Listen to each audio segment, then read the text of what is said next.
이제 꽤 많이 온 것 같아요. 이제 벌써 이 뭐죠? 웨스트민스터 신앙고백서 6장을 하고 있네요. 그래서 조직 신학이라는 것이 이제 신학이 어떻게 이렇게 조직적으로 정리가 됐냐라는 학문에 대한 것이거든요.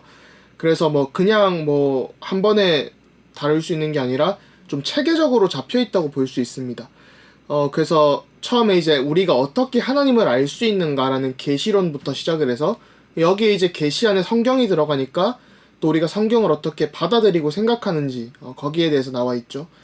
그래서 웨스트민스터 신앙고백서 1장도 이제 계시와 성경에 대해서 이렇게 다뤘었고요. 그 다음 이제 2장부터는 하나님에 대해서, 또 그 다음에 이제 하나님에 대해서 알고 나면 그분의 창조 이런 것들이 당연히 있겠죠. 그리고 이제 인죄론이라고 해서 이제 인간론이라고 하고 죄론이라고 하는데, 통칭 이제 인간론이라고 해요. 영어로 Doctrine of Man 이렇게 하는데, 또 이제 Anthropology라고 해서 이게 우리 인간에 대한 이론이죠.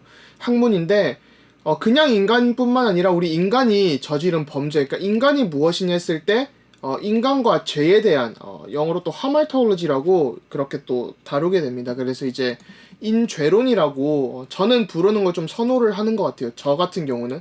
그래서 인간론보다는 인죄론이 하나님께서 만드셨지만 또 우리의 죄에 대한 부분도 알 수 있지 않나라는 생각을 합니다. 그래서 오늘 이제 여기 좀 잘 안 나오는데 사람의 타락과 죄와 형벌에 대하여가 이제 웨스트민스터 신앙고백서 6장입니다. 원래 이게 좀 짧아가지고 짧다는 게 내용이 되게 심플해서 그냥 제가 오늘 1부터 6까지 쭉 하려고 준비를 다 했었다가요.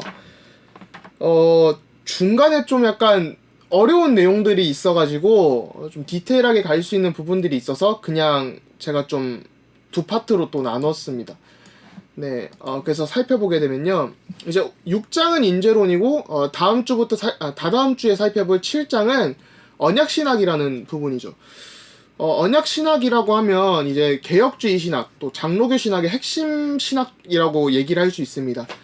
그런데 사실 이게 교회에서 언약신학이라고 하는 거를 좀 정리를 잘 못하는 것 같아요. 그러니까 언약이라는 것은 저희가 수도 없이 듣는데, 성경에 다양한 언약들이 있거든요. 그러니까 저희가 그냥 하나님의 말씀을 붙잡는다는 언약뿐만이 아니라 신학적으로 보면 이제 아브라함 언약이 있고, 또 은혜 언약, 구속 언약, 행위 언약, 또 창조 언약이라고도 하죠. 그리고 이제 아브라함 언약, 아까 모세 언약, 이런 여러 가지 새 언약, 다윗 언약 이런 것들이 있습니다. 그런 것들을 통해서 하나님의 이 구속사, 구원의 역사와 또 구원 드라마가 전개가 되어지는데, 좀 그런 것들을 살펴보면 좋지 않을까 싶습니다. 드라마 하니까 이제 물론 구원 역사, 구속사와 구원 드라마 이렇게 좀 학자들마다 나누는 견해가 좀 다르긴 해요. 통칭 이제 구속사로 많이 보는데 최근에 이제 구원 드라마라고 좀 많이 표현을 하는 학자도 있습니다. 트리니티 대학교의 케빈 베누저라던가 그런 학자들이 하고 있는데 드라마니까 최근에 이제 펜트하우스라는 드라마가 굉장히 좀 많이 인기를 끌고 있죠. 저도 어제 보는데 진짜 이게 너무나도 황당하리만큼 막 전개가 이렇게 이어지잖아요. 그런 것처럼 구원 드라마라고 했을 때 하나님께서 구원을 이루어 가시는 그런 클라이막스들이 있거든요. 여러 가지 스테이지들이 있고 그런 것들을 한번 좀 살펴보면 도움이 될 것 같습니다. 이유 중 하나가 물론 이제 웨스트민스터 7장에도 있지만 20세기의 세대주의 신학이라는 것이 좀 앞쪽으로 많이 등장을 해요, 신학계에서. 근데 이 세대주의 신학이라는 것이 사실은 이제 최근에 미국 대선에 있었던 트럼프에게도 영향을 많이 끼쳤고, 한국에 이제 많은 불건전 신비주의나 시한부적 종말론을 하는 사람들이 이 세대주의의 영향을 좀 많이 받은 것을 볼 수 있습니다. 그래서 좀 이런 것들도 알아두면 좋지 않을까라는 생각을 합니다. 그래서 오늘은 죄는 무엇이며 죄로 인한 영향은 무엇인가? 그리고 하나님의 주권을 이때까지 계속 살펴봤었는데 하나님의 주권이랑 죄를 어떻게 이해할 것인가? 사실은 이 부분에 대한 빌드업을 계속 이렇게 디벨롭을 해왔죠. 발전을 해왔었는데 이 부분에 대해서 다시 한번 확언을 하는 시간이 될 것 같습니다. 그래서 6장 1을 보면요. 우리의 처음 부모는 사단의 관계와 유혹을 받아 금지된 열매를 먹음으로 범죄하였다. 하나님께서는 하나님의 지혜롭고 거룩한 계획에 따라 그들에게 이 죄를 허락하기를 기뻐하셨는데 이는 하나님 자신의 영광을 나타내고자 하는 목적이 있으셨기 때문이다. 네, 굉장히 간략하죠. 간략하지만 좀 강렬한 좀 이런 설명이 들어가는 것 같습니다. 이게 여기서 저희가 좀 주목해볼 단어가 처음 부모라는 단어예요. 이게 6장 3에서도 아마 나오는데 우리 인류의 시조에 대해서 아담을 이렇게 우리 인류의 시조다라고 하는 거죠. 그런데 이게 뭐 6장 3에 좀 더 살펴보겠지만 처음 부모라고 하면 뭔가 이 생물학적인 부모라는 생각이 좀 강하게 들잖아요. 그래서 일단 그 부분을 6.3에 좀 더 살펴보게 될 건데 아담이 이제 우리의 처음 부모다라고 하는 것입니다. 현대 진화론과도 약간 얘기를 할 수 있는 부분이 있겠죠. 그리고 이제 사단의 관계와 유혹이라고 나오죠. 사단의 관계와 유혹이 좀 한번 주목을 해볼 만한 것 같아요. 그러니까 여기 저희가 원죄 사건이라고 통칭하는 창세기 3장 사건이 세 가지 당사자가 나옵니다. 세 명의 당사자. 영어로 이제 파티라고 하는데 그 세 당사자를 보면 첫 번째는 우리 인간이죠. 인간이 이제 죄를 범했기 때문에 그 사건에 있었던 주인공들입니다. 주연이라고 할 수 있겠죠. 그리고 그 사단이 나오죠. 뱀을 통해서 우리를 속이게 되죠. 그리고 하나님이 나옵니다. 이 세 명이, 이 세 당사자들이 과연 어떤 것들을 하냐고 살펴보면요. 인간은 먼저 이 하나님의 율법을 어겼죠. 하나님께서 정해주신 명령을 어기고 이 나무만 먹지 말고 나머지는 다 해도 된다라고 했는데 네가 정령 죽으리라라고 했죠. 근데 우리가 그 말씀을 올바르게 붙잡지 못했기 때문에 하나님께 반역함으로 이렇게 죄인이 됩니다. 그래서 인간이 정죄함을 받아요. 그 다음엔 사단이 나오죠. 사단은 하나님의 말씀을 우리에게 이렇게 속이는 역할을 했기 때문에 사단도 마찬가지로 정죄함을 받습니다. 그래서 창세기 3장 16절부터 이렇게 살펴보면 그 하나님의 그 심판을 받는 그 사람들이 인간과 사단이죠. 그리고 이제 하나님은 결코 이렇게 어떤 그 영어로 blame이라고 하는데 뭐랄까 정죄함이나 어떤 비난을 받지 않습니다. 그래서 이 부분을 좀 잘 살펴봐야 되는 것 같아요. 웨스트민스터 신앙고백서는 철저히 하나님 중심으로 또 하나님을 중심으로 할 때 어떻게 하냐 했을 때 성경 중심으로 쓰여졌습니다. 그렇기 때문에 하나님을 이렇게 막 죄의 창시자로 만들다거나 그런 것들이 이제 불가능하다라고 생각을 했던 거죠. 논리적으로 볼 때. 그래서 이제 좀 살펴보면요. 하나님께서 죄를 허락하기를 기뻐하셨다라는 표현이 나오죠. 만일 하나님께서 죄를 허용하는 일이 하나님께 괴로운 일이었다면, 그러니까 기뻐하시지 않는 일이었다면, 혹은 하나님의 뜻과 전혀 상관이 없는 우연히 일어난 일이라면, 그럼 하나님의 주권이 타협이 되는 거잖아요. 하나님께서 선하시고 모든 것을 품고 이렇게 하시는데, 그렇다면 하나님의 주권이 타협이 되는데, 하나님이 이렇게 허락을 안 하셨다는 건, 또 허락하시기를 기뻐하지 않으셨다는 것은 그거는 하나님의 계획이 아닌가? 이런 생각을 할 수 있습니다. 그렇기 때문에 이 논리적으로 하나님께서 죄를 허락하기를 기뻐하셨다라고 하는 거예요. 그래서 그 기뻐하시는 목적과 이유가 하나님 자신의 영광을 나타내는 데 목적이 있다라는 거죠. 그리고 또 허락을 한다는 것은 사단이 죄의 창시자임을 거부라는 것입니다. 이게 그 굉장히 좀 어감이 이상하게 들릴 수 있는데 사단이 물론 이제 이 우리를 속여서 우리가 죄를 범죄하긴 했죠. 그런데 죄를 뭔가 만들어서 하나님께 대적을 했다 이렇게 하면 그것마저도 하나님의 주권을 타협하는 일이기 때문에 이렇게 이제 웨스트민스터 신앙고백서에서는 좀 논리적으로 하나님께서 허락하셨고 사단도 그냥 하나님의 계획이 일부일 뿐이다라고 하는 거예요. 하나님을 대항해서 아무것도 할 수 없다라는 거죠. 하나님의 뜻이 아니고서는 그런 게 좀 나옵니다. 그리고요 이제 6장 2로 보면 이 죄로 말미암아 그들은 처음에 가졌던 의를 상실하게 되었고 하나님과 더 이상 교통할 수 없게 되었다. 그래서 그들은 죄 안에서 죽게 되었으며 뿐만 아니라 영혼과 육체의 모든 부분과 기능들이 전적으로 더럽게 되었다라고 나오죠. 여기서도 좀 주목해 볼 만한 단어들이 좀 있는 것 같아요. 먼저 처음 가졌던 의가 딱 이렇게 우리의 이 관심을 끌죠. 그러니까 여기서 영어로 original righteousness라고 나오는데 처음 가졌던 의가 우리에게 의로운 그것이 있었다라는 겁니다. 이게 바로 원죄와 대조되는 거죠. 그러니까 반대로 얘기하면 우리는 처음에 의로운 존재였는데 의가 있었는데 이게 원죄로 바뀐 거예요. 원래 우리는 의로운 사람이었는데 죄인으로 바뀌었다라고 하는 그 부분들이 있는 거죠. 사실은 이게 좀 굉장히 논리적이면서도 의미 있다고 좀 볼 수 있습니다. 그 다음에는 인간의 전적 부패가 나오죠.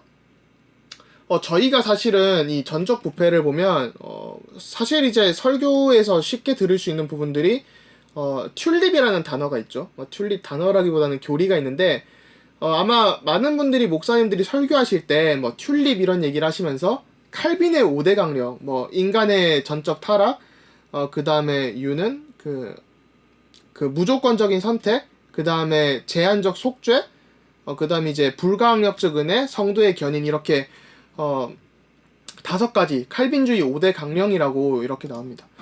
제가 아마 여기서 설명을 했는지 모르겠는데 뭐 여러 번 설명드렸지만 칼빈의 5대 강령은 칼빈이 주장을 한 교리는 아니에요. 칼빈의 핵심 가르침도 아니고 물론 핵심 가르침으로 볼 수도 있긴 한데 칼빈의 그 제자였던 그 테오도르 베자의 제자였던 알미니우스가 다음 주 이제 알미니우스를 다룰 텐데요.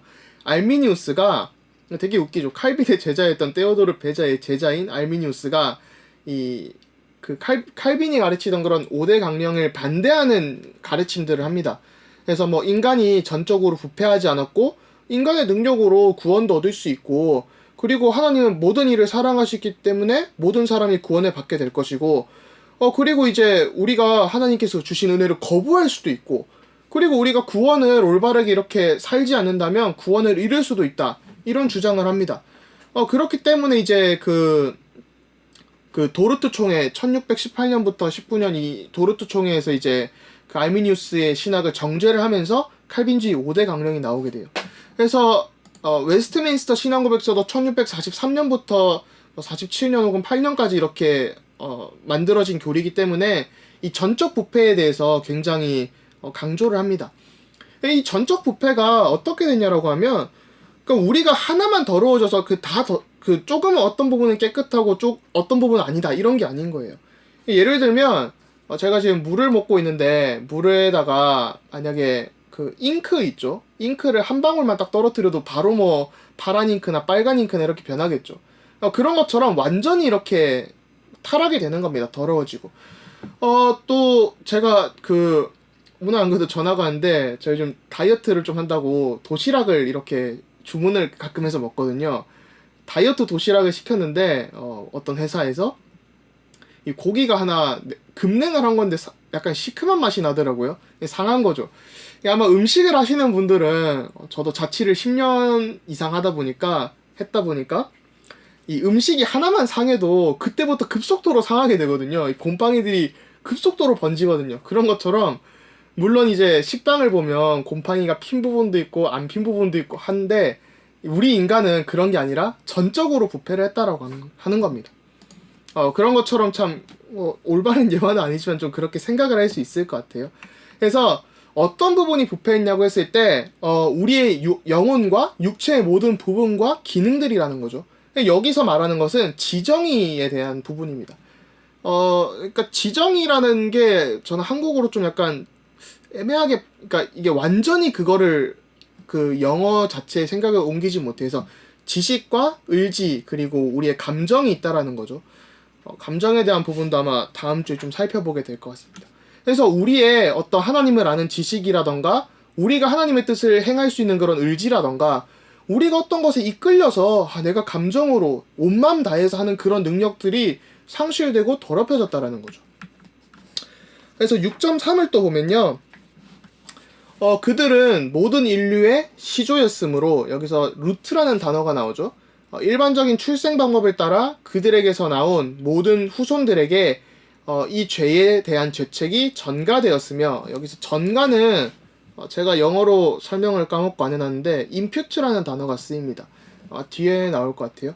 그리고 죄로 인한 바로 그 사망과 부패한 본성도 전달되었다라고 하는데, 전달에는 여기 convey라는 단어가 쓰이거든요. 이렇게 전달됐다는 거예요. 약간 뭐 컨베이어 벨트가 아마 같은 어원에서 왔는지 모르겠는데 그 뭐죠? 그 물건 이렇게 나르는 그 벨트, 컨베이어 벨트 그런 게 아마 같이 왔을 것 같아요. 제 짧은 생각인데 전혀 확인되지 않은, 맞을지 아닐지 모르겠습니다.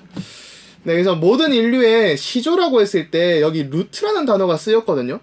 그러니까 이게 웨스트민스터 신앙고백서가 100여 명의 이 지성인들이 모여서 쓴 건데 굉장히 단어 하나에도 세밀하게 좀 썼습니다. 그래서 일반적인 출생 방법 뭐 이런 것들이 나왔는데 제가 이제 뭐 많은 새신자분들도 이렇게 얘기를 하고 할 때 또 특히 이제 생물학 이런 거 화학 공부한 이제 대학생이나 이제 분들을 만나면 사실은 이제 그 아담이 인류의 조상이냐에 대해서 굉장히 의문을 가질 수가 있어요. 왜냐하면 인류가 그렇게 빠르게 번식을 한 것도 좀 이해하기가 어렵고, 아담 당시에 뭐 그러면 이제 아담의 자손끼리 했으면 뭔가 근친상간이 이런 얘기를 충분히 고민을 할 수도 있고, 그 다음에는 분명히 이제 가인과 아벨이나 이런 시대로 넘어가 보면 바로 다른 그 인류들도 있었거든요. 그렇기 때문에 아담이 생물학적으로 이 모든 인류의 시조냐라는 질문을 충분히 할 수 있습니다. 이제 보통 신학, 특히 이제 개혁주의 신학에서 얘기하는 거는 언약적 머리라고 하는 거죠. 그래서 로마서 5장 6장 이렇게 보면 한 사람이 죄를 범해서 우리 모두가 죄인이 됐고, 또 한 사람이 의로움을 얻었기 때문에 모두가 의인이 됐다, 이런 표현이 나오는데, 그런 것처럼 우리가 언약적 머리로 이해를 하죠. 좀 쉽게 얘기하면 미국에서는, 제가 미국에서 11년 정도 유학을 하면서 지냈는데, 미국에서는 보면 911이라고 해가지고 9/11이라고 해요. 911 하면 이제 다들 아시죠? 9/11 테러 사건. 뉴욕에 있던 세계 금융센터가 이렇게 이 폭격을 맞지 않습니까? 폭격에 비행기에 이렇게 해서 전쟁이 났었잖아요. 사실 미국인들 개개인에 대해서 생각해보면 그거랑 별로 상관이 없는 사람들이 많을 수도 있거든요. 예를 들면 이제 뭐 그냥 시골에 있던 사람은 뭐 직접적인 가족이 거기에서 만약에 당하지 않았다면 분노를 안 느껴도 되는 일인데, 모든 사람이 분노를 느끼고 대통령이 나서서 이거는 우리가 전쟁으로 받아들이고 쓸어버려야 된다 해서 그때 막 파병도 하고 우리나라에서도 같이 지원하고 그랬었죠. 그런 걸 생각을 해보면 이 언약적 머리라는 게 그런 약간 미합중국의 개념, 이렇게 생각하시면 될 것 같아요. 이 미국이 어떤 일을 당했으니까 모든 국민이 다 당한 것처럼 해당이 되는 거잖아요. 미국 시민권을 갖고 있는 사람들이. 마찬가지로 우리가 이 죄인이라는 것은 첫 번째 아담 안에서 이렇게 타락을 했는데 언약적 머리가 타락을 했기 때문에 나머지도 다 타락을 한다는 겁니다. 그럼 반대로 그리스도 안에 있으면 우리가 이제 쉽게 얘기해서 뭐 천국 시민권을 얻었다, 이런 얘기를 하잖아요. 그럼 우리가 하나님의 이 백성이라는 게, 자녀라는 게 그냥 얘기하는 게 아니라 어마어마한 축복을 받았구나. 그렇기 때문에 하나님의 자녀에게 자녀의 신분과 권세가 있는 거예요. 뭐 저 같은 경우도 미국 들어갈 때, 저는 유학생으로만 했기 때문에 들어갈 때 굉장히 번거로웠거든요. 막 뭐 꼼꼼하게 따지고, 막 너 어디서 지내냐 이런 거 따지고. 그런데 이제 미국의 글로벌 엔트리란 걸 받고 나니까 대면 심사도 안 해요. 그냥 가면 패스해요. 너는 이제 우리한테 보증된 사람이다. 그런 것처럼 하나님의 자녀가 이렇게 하나님 아버지께 기도할 수 있는 권리도 얻게 되고, 여러 가지 언약적 머리가 중요한 거죠.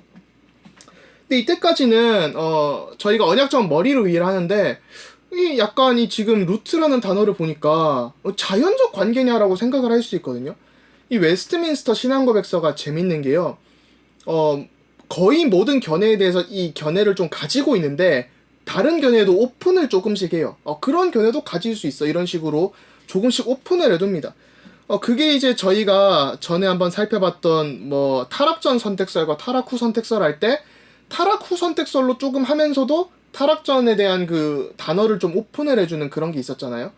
그런 것처럼 여기서도 마찬가지로 언약적 머리인데 자연적 관계인 것처럼 약간 이 오픈을, 약간 우리는 열린 견해를 가지고 있어, 이런 표현을 합니다. 그걸 이제 좀 이따 살펴볼 텐데요. 여기서 그 죄에 대한 죄책이 전가되었다라는 것은 법적인 용어입니다. 그리고 두 번째로는 죄에 대한 사망과 죄로 인한 사망과 부패한 본성도 전달되었다는 이 전달은 conveyed라는 단어는 법적인 용어가 아닌 거죠. 그러니까 우리가 법적으로는 죄인인데 그 이 사망과 부패한 본성은 법적으로는 이렇게 안 했다는 그런 약간 전달되었다 이런 그 나눔을 조금 해요. 이것도 사실 좀 주목해볼 만한 것 같습니다.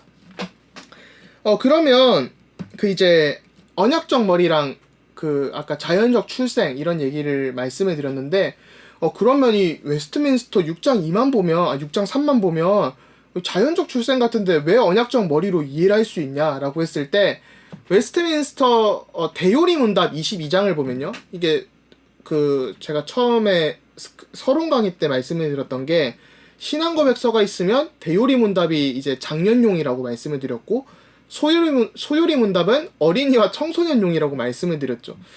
사실 뭐 많은 저희는 그 청소년용 가지고 논의를 많이 봤는데 이 깊게 가려면 사실은 대요리 문답을 좀 더 설명이 잘 된 게 있습니다. 대요리 문답 22를 보면요. 모든 인류가 그 최초의 범죄 안에서 타락했습니까? 라는 질문에 답으로 아담이 맺은 그 언약은 자기 자신만을 위한 것이 아니고 공적으로 그의 후손들도 위한 것이었기 때문에 일반적인 생육을 통해 그로부터 이어져 내려온 모든 인류는 아담 안에서 범죄했고 그 최초의 범죄 안에서 아담과 함께 타락했습니다. 이게 바로 그 아까 말씀드린 언약적 머리에 대한 부분이죠. 그리고 이게 두 개가 나왔네요. 지우는 걸 제가 까먹었는데 이 공적으로라고 할 때 이 영어 단어로 public person이라는 단어가 등장해요. 이 어떤 공무원이 아니라 공적인 사람이라는 거죠. 그래서 이 공적인 어떤 그 대리자로서 어떤 대표적인 그런 의미를 가진다라고 볼 수 있습니다. 그리고 25를 보면요. 대요리 문답 25에는 사람이 타락함으로써 갖게 된 죄는 어떤 것이 있습니까? 답으로 사람이 타락함으로써 갖게 된 죄는 아담이 범한 최초의 죄에 대한 죄책, 사람이 창조되었을 때 지녔던 의의 상실, 아까 말씀드린 그 원래의 의라는 부분이죠. 그리고 그리고 본성의 부패로 이루어져 있습니다. 그런데 이 본성의 부패로 인해 사람은 영적으로 선한 모든 것을 아주 싫어하고 이를 행할 능력도 없으며 오히려 이와 정반대로 행하며 모든 면에서 악을 추구하는 성향을 갖고 계속 그렇게 하게 되었습니다. 이것을 보통 원죄라고 말하며 바로 이 원죄에서 모든 자범죄가 나옵니다. 그러니까 저희가 그냥 원죄 이렇게 얘기하는 게 아니라 사실 이 원죄가 이런 뜻을 갖고 있는 거예요. 그러니까 많은 사람들이 이제 복음을 전하다 보면 나는 죄 안 지었는데요? 이런 얘기를 많이들 합니다. 근데 우리가 이제 원죄라는 게 있다 이렇게 얘기할 수도 있는데 조금 더 깊게 얘기하자면 그런 궁금증이 있으신 분들에게 깊게 얘기하자면 충분히 이런 부분들을 설명을 해줄 수 있는 거죠. 우리가 끊임없이 이제 이 영적 문제나 이런 모든 부분들은 남들은 모르는 나만이 아는 문제가 있잖아요. 짜증난다, 저 사람 어떻게 때리고 싶다, 이런 저만 좀 나쁜 사람이라 그런 생각이 들지 모르겠습니다만 뭔가 좀 화가 난다, 이런 것들이 있을 수도 있고 그런 이제 물론 제가 그렇게 사람을 때리고 싶다 이런 건 아닙니다. 이제 예시예요. 근데 이제 그런 본성의 부패, 자기만이 아는 어떤 성향, 어떤 사람은 이제 도벽이 있다거나 여러 일들이 있을 수 있죠. 그런 것들을 충분히 얘기할 수 있지 않나 싶습니다. 그리고 이제 26에 보면 대요리 문답 26에 보니까요. 원죄는 우리의 최초 부모로부터 그들의 후손에게 어떻게 전달되었습니까?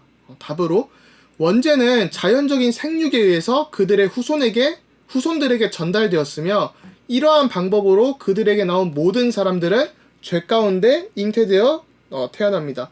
여기서도 물론 이제 자연적인 부분들이 강한데 우리가 원죄를 다 받았기 때문에 우리가 이 낳는 모든 자녀들도 당연히 그렇다는 거죠. 그래서 성선설과 선악설 그게 있잖아요. 근데 어떤 사람을 보니까 그런 얘기를 하더라고요. 물론 저는 아직 자녀가 없습니다만 결혼도 안 했고 2살짜리 3살짜리 애들이 거짓말하고 물건을 부수고 이러는 걸 보면 선악설이 맞다 이런 얘기를 하는 걸 보면서 참 맞다라는 생각을 많이 했습니다. 그래서 이 원죄라는 부분은 죄에 대한 죄책이 전가되고 또 사망과 부패한 본성은 전달된다라는 거죠. 이 죄와 죄책은 분리를 할 수가 없어요. 이거를 설명을 드리자면, 그러니까 죄를 지었으면 양심의 가책이나 이런 것들은 당연히 따라오는 것이고, 당연히 어떤 죄를 지었으면 그에 대한 책임이나 어떤 형벌들이 따라오게 되는 거죠. 그것이 사실 나타난 것이 우리 뭐 사법부라던가 뭐 그런 제도가 있는 거잖아요. 그래서 이제 분리할 수 없는데, 이것을 또 왜 설명을 드리냐면, 그 즉각적인 전가라고 해서 영어로 immediate imputation이라고 하는데, 그러니까 아담에서 인류에게 바로 모든 죄가 전가되었다라는 거예요. 근데 이제 중재적인 전가, 뭐 한국어로 맞는 표현이 모르지는 모르겠습니다만은 영어로 immediate imputation이라고 해서 어떤 것이 중간에 거쳐서 중재가 돼서 전가가 됐다는 거예요. 그러니까 아담에게서 우리는 부패함만 받았다는 거예요. 죄책은 안 받고. 그래서 어떤 부패함만 받아가지고 나중에 이게 죄책으로 연결된다라는 거죠. 그러니까 예를 들면 이런 거예요. 뭐 제가 뭐 어떤 아담에게서 이렇게 죄를 받았는데, 제가 뭐 부패했잖아요. 부패했기 때문에 어떤 나쁜 뭔가 행동을 했어요. 뭐 제가 좀 배가 고프니까 빵집에 가서 그냥 빵을 이렇게 훔쳐 먹었어요. 그때 이제 그러면 죄책이 이렇게 생기는 거잖아요. 그렇게 이해를 할 수 있는데, 중재적인 전가에서는 신학적으로 보면 즉각적으로 이게 우리에게 모든 것들이 타락을 했다라는 거예요. 그래서 이게 우리가 부패와 이 죄책이 함께 가야 되는 부분이 있는 게요. 만약에 우리가 그냥 부패하고 만약에 죄를 저지르지 않았을 때는 아직 죄책이 없다, 이런 식으로 얘기를 해버리면 우리는 아직 완전히 죄인이 아니게 되는 겁니다. 그렇죠. 그렇기 때문에 이제 이 웨스트민스터 신앙고백서는 굉장히 좀 우리 인류가 하나님 앞에 범한 죄에 있어서 굉장히 좀 강한 어조로 얘기를 합니다. 좀 아까 그러면 약간 그런 생각이 들 수 있어요. 뭐 사실은 좀 우리가 사단에게 속았는데 뭐 좀 약간 속인 사람이 잘못한 거 아니냐, 이렇게도 할 수 있는데, 우리가 범죄한 것이기 때문에 문제가 있다라고 이 죄에 대해서 굉장히 강조를 하는 게, 결국은 죄가 깊어질수록 내가 죄인이구나가 묵상이 될수록 나는 내 힘으로 구원을 얻을 수 없는데 그리스도께서 나를 위하여 구원을 하셨구나, 그것이 더 묵상이 돼야 됩니다. 그게 이제 웨스트민스터 신앙고백서의 좀 이런 부분이죠. 그리고 이 좀 로마 카톨릭 신학을 보면요, 이 무원죄 잉태설이라고 해서 무염시태라고 하죠. 영어로 좀 굉장히 어려운 단어가 쓰이던데, 이 트렌트 공의회라고 이제 로마 카톨릭의 시조라고 할 수 있습니다. 아마 1545년부터 63년인가 64년까지 진행이 됐던 것 같아요. 근데 여기서 이때 마리아는 이제 개인적인 죄로부터는 그 죄책에 있어서 자유롭다라고 얘기를 했거든요. 근데 이제 그러니까 로마 카톨릭이라고 했을 때 저희가 뭐 옛날에 뭐 진짜 막 초대교회 시대 때부터 있었던 로마 카톨릭이 문제가 있다라고 하는 것은 아닙니다. 근데 이제 이 트렌트 공의회 때부터 사실상 로마 카톨릭이 시작인데요. 1854년에 이르러서는 로마 카톨릭이 마리아는 원죄가 없다라고 해버려요. 이게 굉장히 문제가 되죠. 그래서 무원죄 잉태설, 무염시태 이렇게 얘기합니다. 그래서 저희는 개혁주의 신학은 이런 부분에 있어서 조금 더 우리는 모두가 죄인이다 라고 강조를 하는 거죠. 그리고 이게 좀 나아가면 아마 이게 마지막인 것 같은데, 이게 좀 어렵죠. 네. 유아들의 원죄 문제가 생깁니다. 그러니까 여기서 유아라고 할 때는 좀 더 얘기하자면 영아라고 하는 게 좀 더 맞는 표현일 것 같아요. 죄송합니다. 영아라고 표현을 했어야 되는데, 그러니까 영아라고 했을 때는 아직 엄마 뱃속에 있는 자녀들이라던가 아니면 갓 태어나자마자 죽은 아이들이 있잖아요. 제가 이제 전도사로 섬기면서 목회적인 질문들을 가끔 맞이할 때가 사실은 가끔이 아니라 많겠죠. 물론 이제 제가 주로 하는 일들이 신학적인 작업이니까 그런 부분들이 좀 더 메인이지만, 이제 제가 친한 그 가정들이 많이 유산을 하는 경우를 제가 좀 자주 봤어요. 사실 저는 주변에서 제가 신학 대학원을 다닐 때도 제 친구 한 명이 이렇게 아이가 낳자마자 이렇게 그 문제가 있어서 이렇게 소천을 하게 됐고, 사실은 이제 그런 일들이 예전에는 더 비일비재했겠죠. 지금은 의료가 발달을 했으니까 좀 그런 것들이 없지만 예전에는 그런 것들이 비일비재했을 거 아닙니까? 이제 아이러니하게 원제에 대해서 가장 강조를 하는 게 웨스트 그 개혁주의 신학이거든요. 어떤 신학보다 원제에 대해서 강조를 합니다. 그런데 영화들의 구원 문제에 대해서는 개혁주의 신학이 가장 아마 강하게 얘기를 할 거예요. 그 부분이 웨스트민스터 10장에도 아마 나오게 되는데 10장 3인가에 아마 나오는 걸로 알고 있어요. 근데 이제 그게 왜 나오냐면 그런 목회적인 것들도 있지만 이 나중에 배우게 될 언약 신학에 대해서 그 언약 신학 때문에 또 유아 세례라는 이유 때문에 그런 것들이 형성이 됩니다. 근데 이 아이러니한 게 영화들이 원제가 이 뭐랄까 그 이 영화들의 원제 문제에 있어서는 이 복음주의 신학자들이 좀 오류가 많이 있어요. 그러니까 저희는 영화들이 원제도 여전히 있다라고 가르치거든요. 완전히 부패했다 그렇게 얘기를 해요. 전적 부패니까.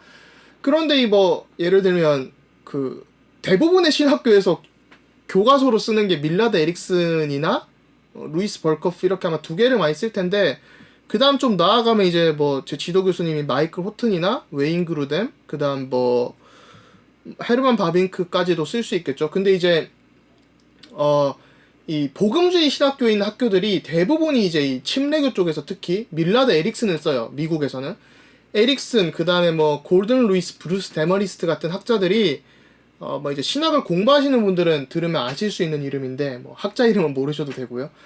이런 학자들은 죄에 대한 전가가 됐다라기보다는 전달로 이해를 합니다. 그러니까 법적으로 뭔가 쟤들이 완전 죄인이다, 전적으로 타락하고 부패했다 이것이 아니라 영아들에게는 약간의 부패가 전달되었다 이런 식으로 이제 그 가르칩니다. 또 믿고 있고요. 그렇기 때문에 제가 아까 그 직접적인 전가와 그 중재적인 전가 이런 것들을 얘기했었는데, 그러니까 그 이 죄에 대한 뭐랄까 그 듀티라고 하는데 죄책이 완전히 이렇게 전가된 게 아니라 그냥 죄가 어느 정도 이렇게 전달이 됐다라는 거예요. 죄에 대한 틀린 이해를 가지고 있는 거죠. 죄는 아까 말씀드린 것처럼 어떤 부분은 내가 깨끗할 수 있고 어떤 부분은 안 깨끗할 수 있고 이런 부분이 아니거든요. 뭐 예를 들면 저희는 사실 이 살펴보면 그 법정에서 이렇게 막 무죄, 유죄 이런 거 하잖아요. 그러면 이제 많은 사람들이 이제 그런 일들이 생기죠. 어떤 죄에 대해서는 유죄고 어떤 죄에 대해서는 무죄다 이렇게 얘기를 하는데 성경에서는 그런 게 아니라 원죄는 전적인 타락이라는 겁니다. 이제 이런 틀린 이해들을 조금 가지고 있어요. 여기서 이제 그 뭐 이제 신학 관심 있는 분들은 좀 관심이 있을 수 있으니까요.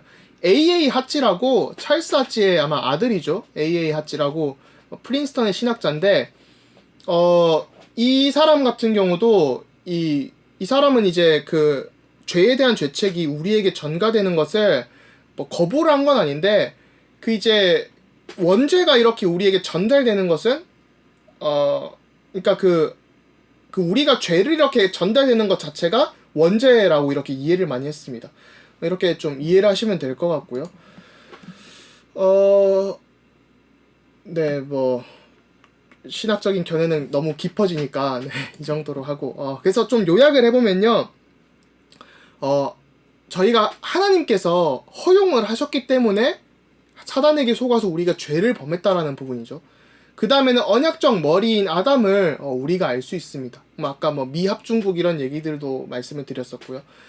근데 이제 우리가 처음에는 의를 가지고 있었는데 이게 원죄로 변경되어서 우리에게 법적으로 전가되었다라는 거죠. 법적으로. 법적 죄인이라는 겁니다.